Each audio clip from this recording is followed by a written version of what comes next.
다음 소식입니다. 27일째 봉쇄돼 있던 올림픽공원 개표소 문이 열렸습니다. 국회 여야 의원들이 경찰과 함께 개표소 내부로 진입을 했습니다. 투표용지 247만 장. 어떻게 보관이 돼 있었을까요? 손인혜 기자와 함께 보시겠습니다. 여야 국정조사특위위원들이 봉쇄 시위로 묶여있던 올림픽공원 개표소 내부로 처음 진입했습니다. 투표용지가 보관된 방으로 들어서자 투표지라고 적힌 하얀 상자들이 천장까지 한가득 쌓여 있습니다. 총 투표수는 얼마, 투표지는 얼마로 생각하고? 247만 매 정도. 상자는 선거관리위원장 도장이 찍힌 봉인지가 그대로 붙어 있습니다. 건드리지 마세요. 건드리지 마세요. 건드리지 마세요. 건드리지 마세요. 박스 더. 투표용지가 보관된 장소가 CCTV 사각지대라는 지적이 제기됐습니다. 12시 방향에 저 투표용지가 있는데 두 개 있는 CCTV가 하나는 5시 방향을 보고 있고 하나는 9시 방향을 보고 있어요. 그렇게 12시 방향을 보고 있는 CCTV가 없는 거예요. 저희가 CCTV 거기에 대해서는 한 번도 본 적도 없고 확인을 못했습니다. 집기로 통행을 막아둔 문이 열리자 외부 침입 우려도 제기됩니다. 제대로 안정적으로 관리가 되고 있다고 말할 수가 없는 상황인 겁니다. 그러니까 여기에서 지금 빨리 더 안정적인 장소로. 그러면 송파구 선관위가 아닌 다른 제3의 장소이든 아니면 이곳을 더 보안을 강화해서 말씀하신 것처럼 안심할 수 있게. 아예 공개 재검표를 요청하는 주장도 나왔습니다. 중앙선관위의 제안을 우리가 공개적으로 재검표하는 것을 한번 긍정적으로 검토해 주시자는 말씀드리고. 국조특위는 오늘 투표함 내부를 열어보진 않고 현장을 그대로 보존한 채 다시 문을 폐쇄했습니다. 채널A 뉴스 손인혜입니다. 자, 한 달 가까이 봉쇄돼 있던 개표소 내부 모습은 어땠을까요? 복도는 불이 꺼진 채 텅 비어 있었고 개표 당시 사용했던 집기들은 그대로 보관돼 있었습니다. 강부인 기자와 역시 함께 보시겠습니다. 핸드볼 경기장 안으로 들어선 여야 의원들이 텅 빈 복도를 걸어갑니다. 투표용지가 있는 지하로 내려가자 통로를 굳게 막았던 출입 제한띠가 드러납니다. 불 좀 켜주십시오. 개표 당시 설치한 걸로 보이는 검은 천막도 그대로 남아 있습니다. 투개표 당시 사용했던 접이식 탁자와 포대, 현수막 같은 각종 집기가 방 안을 가득 채웠습니다. 여기는 기타 물품 이런 건 다 쓰레기도 그때 못 버려서 여기 놓고 갔습니다. 저희가. 셔터가 내려진 문 앞에도 미처 밖으로 꺼내지 못한 쓰레기 봉투들이 그대로 세워져 있습니다. 개표소에는 경호 인력 2명이 상주했지만 지난달 16일 계약 만료로 철수했습니다. 라면 같은 걸로 먹고 속옷을 못 갈아입어가지고 저희가 연장을 요청했음에도 불구하고 도저히 더 이상 할 수는 없다. 우리도. 여야 의원들은 40여 분 만에 현장 검증을 끝내고 개표소에서 나왔습니다. 채널A 뉴스 강부인입니다. 자, 여야 의원들은 오늘 이 시위대들이 봉쇄하고 있는 개표소 안으로 어떻게 들어갈 수 있었을까요? 시민들이 몰려있지 않은 출입구 쪽으로 경찰이 빠르게 인간띠를 만들어 미리 진입로를 확보했습니다. 그 과정에서 일부 시민들과 충돌도 있었습니다. 광민경 기자입니다. 잠실 올림픽공원 핸드볼 경기장. 태극기와 성조기를 든 시민들이 구호를 외치며 경기장 출입문 앞을 틀어막고 있습니다.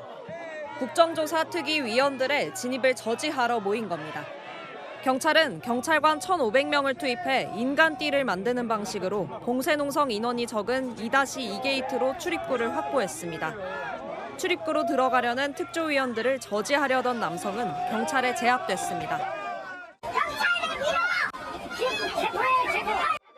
야당 의원들의 설득에도 일부 시민들이 고함을 치며 저항하자 결국 현장에 배치된 경찰관들이 양팔을 붙들고 시민들을 한 명씩 출입문 앞에서 끌어냅니다. 이 과정에서 경찰관을 미친 60대 남성이 체포되기도 했습니다. 결국 봉쇄 농성 27일 만에 셔터는 열렸고 특조위원들이 빠르게 개표소 안으로 진입했습니다. 경찰은 어제 국조특위의 협조 요청 공문을 받고 법에 따라 진입을 지원한 것이라며 시민들을 강제 해산한 게 아니라 이동 조치한 것이라고 설명했습니다. 채널A 뉴스 박민경입니다. 네, 오늘 진입 현장에는 성조기를 치마처럼 두르고 홀로 개표소 진입을 막았던 이 여성이 다시 등장했습니다. 이번에도 진입을 저지하려 출입구를 지켰지만 경찰이 다른 출입구를 확보하면서 지난번 같은 대치 상황은 벌어지지 않았습니다. 김선범 기자입니다. 오전 10시 올림픽공원 핸드볼 경기장 2-1게이트 앞 성조기 티셔츠를 입고 치마처럼 성조기를 두른 여성이 출입문 앞에 섰습니다. 국민 동의 없는 국정조사 중단하라고 적힌 손팻말도 들었습니다. 지난달 16일 체육단체 관계자들의 진입 시도 당시 출입문 손잡이를 잡고 2시간 동안 버텨 진입을 무산시켰던 30대 여성입니다.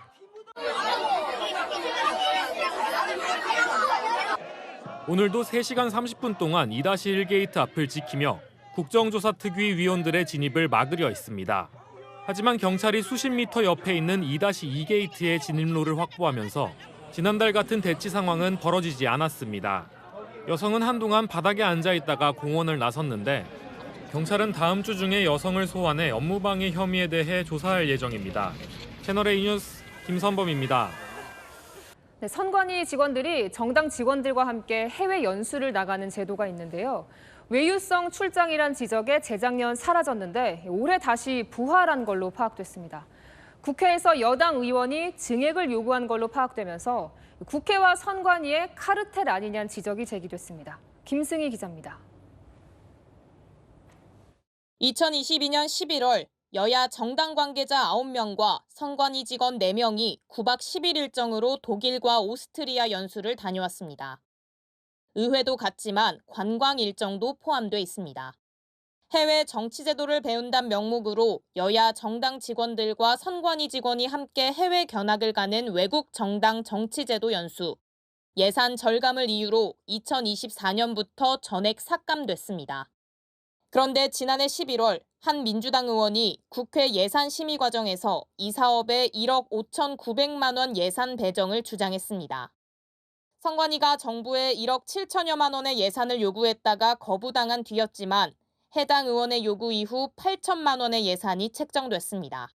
심판인 선관위는 당직자의 해외 연수 민원을 들어주고 선수인 정당은 그 대가로 심판의 밥그릇을 국회에서 챙겨주는 그야말로 누이 좋고 매부 좋은 외유 카르텔의 정석입니다.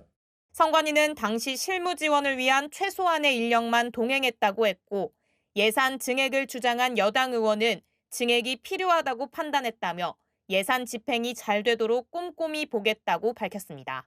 채널A 뉴스 김승희입니다.